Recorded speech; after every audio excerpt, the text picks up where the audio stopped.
I don't know how many times I've stood outside late at night throwing a rope at a homemade dummy. Dreaming that one December night, I'd be at the National Finals Rodeo in Las Vegas, preparing in anticipation for my once-in-a-lifetime chance to row for thousands of dollars or a world championship buckle. With every loop I threw, I could hear the sound of my Uncle Todd's voice saying, whenever you get your chance, take it. Unfortunately, that was a statement I didn't always take as serious as I should have. In and out of the rodeo arena, I can remember letting chances pass me by. Chances that later in life, I looked back and wished I had taken. Chances that could have changed my life, given me a better future, or would have allowed me to chase my dreams. But I chose not to take them. And look, here I stand today talking to the Texas FFA about how to seize every opportunity knocks your doorstep. It's kind of funny the way God works things out sometimes, isn't it? Do you remember when our family and friends constantly asked us what we wanted to be when we grew up, or where we wanted to attend college? And of course, our replies would always consist of an astronaut, such as Neil Armstrong, a country singer, like George Strait, or even a pro baseball player, just like Josh Hamilton. When it came to colleges, well, there was always Texas A&M, UT Austin, or my personal favorite, Texas Tech. At such an age, we were too young to know the choices we were making, or even if we'd have a shot in the dark to achieve them. However, the number of odds stood against us at that time, realistically, didn't matter. Because we had full faith in our odds, and we weren't letting those chances pass us by. The older we got and the harder our dreams became to achieve, we began to lose faith in our odds. Probably because somewhere along the way, we were told we weren't smart enough, talented enough, or athletic enough. And slowly, we stopped taking chances to achieve those dreams simply because we hated the chance of failure.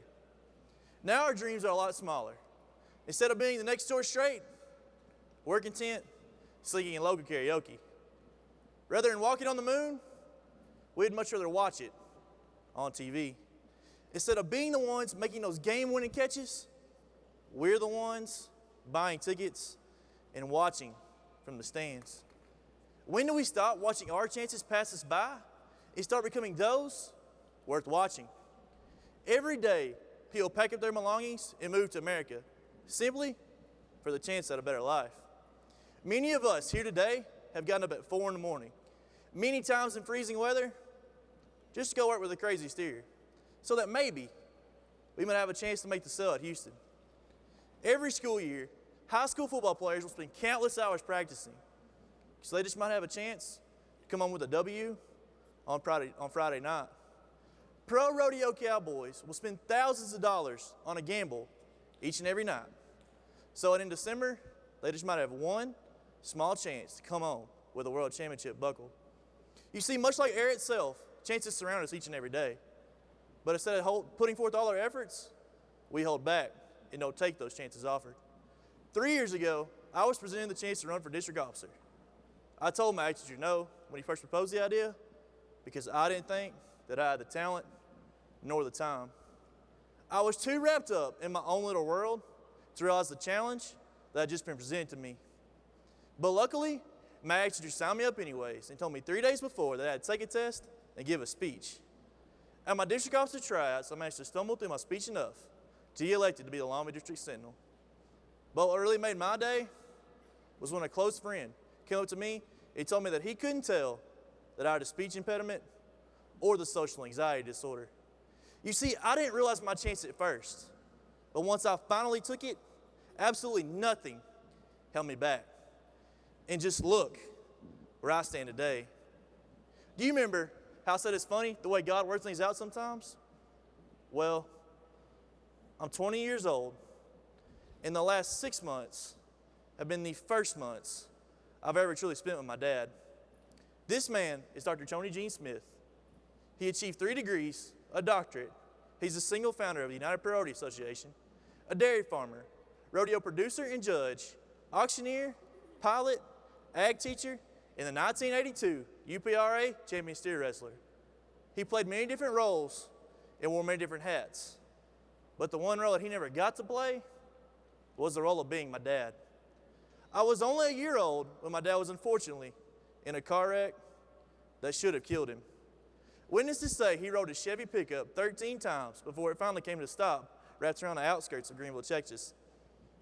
His injuries were so severe that the policeman on duty called my mom and informed her that my dad's wreck had ended fatally. After 7 surgeries, 3 of which to treat brain injuries, and 6 months in the hospital, he was finally able to return home to his farm.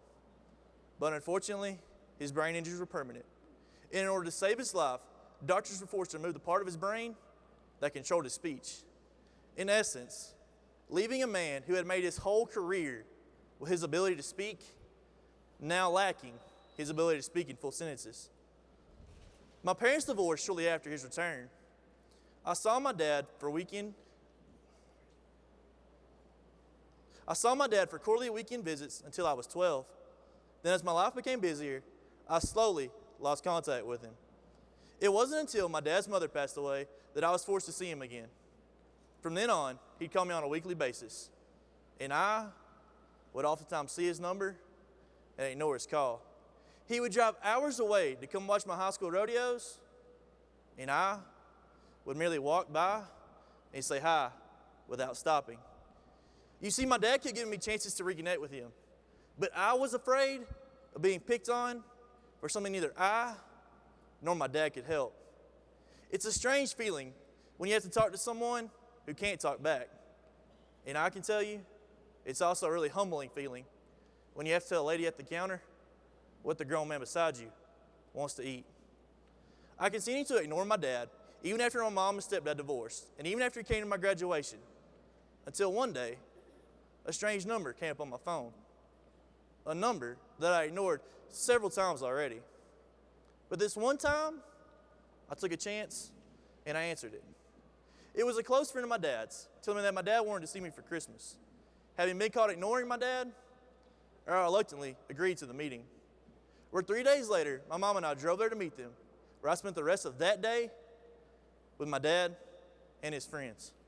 Now, ladies and gentlemen, my dad sits right there in the audience, and I see him on my almost weekly basis. And when he calls, I no longer ignore his calls.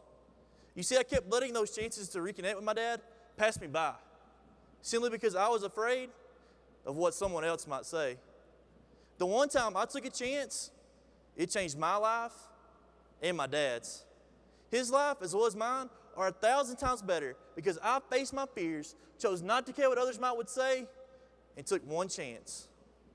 Who would have known that simply sliding the answer key on my phone would have had such a powerful impact on us both? You see, of all the lessons learned and timeless memories that I now have thanks to the FFA, but the one lesson that kept weighing on my heart was how I learned it, the hard way, nonetheless. Not to let my chances pass me by. It took me long enough to realize that it doesn't matter if someone thinks you aren't talented enough, because one day you'll get your chance to show off your true talents. It doesn't matter whose standards you're being held up to, as long as you are happy with yourself and living up to God's will for you. It doesn't matter which college you choose, as long as you are dedicated to your education and satisfied with your decision. Where you go in life is up to you. And how far you take your dreams depends on those chances that you're willing to take. Texas FFA, it's time for us to stop watching our chances pass by and start becoming those worth watching. I mean, look, I took my chance and look where I stand today. And I mean, we only do get one chance at life. And I mean, who knows? I just might get my chance to rope one in Vegas one day.